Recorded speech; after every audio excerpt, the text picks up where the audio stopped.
Polasa ya dinamune ya Zebediela e be e le motšweletši mogolo wa dinamune ka mo nageng. E be e rekišetša dinaga tša mošo wa mawatle go akaretšwa Amerika le Europa. Polasa ye e boeditše go beng mabu morago ga kgato ye telele ya pušetšo ya naga go beng fao maphaga a ka gare ga biatla di CPA a hlotšeng tshele le go phuhlama ga polasa yene. Bašomi ba nyaka gore dišere tša bona tša diperesente tše 15 di boetšwe go bašomi.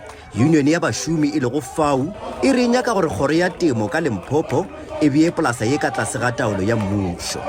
Ga botsebotse re be re nyaka gore department e tšee polasa yela e bee mo taolong ya yona go fihlela ba rarolola tše di beng kua polaseng ka moka. Go na le makgotla a mabedi a CPA a e leng gore a alwa ge ba elwa bašomi ke bona ba kwang botlhoko.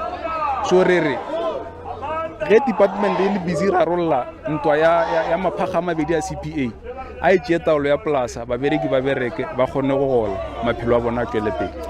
Bašomi ba re sa le ba gola la mafelelo ngwagola kgweding ya Disemba. Ba re ga bjale ga ba sa kgona go lefa dikoloto tša bona le go fepa malapa a bona. A se ra tshwarega gabotse ke ka lebaka le re leng moke a se re gole. Molekgotlaphethiši wa Temo o re o ile go šala morago dinyakwa tša bašomi. I said to the HOD, you must make sure that we pay the workers in December.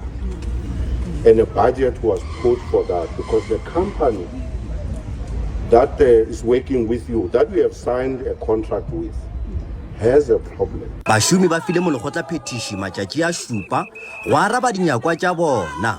Gape ba gwantetše dikantotong tša tonakgolo ya Limpopo gore a tsene seemo ka bogare. Nna ke Ditaba wa ditaba tša SABC Polokwane.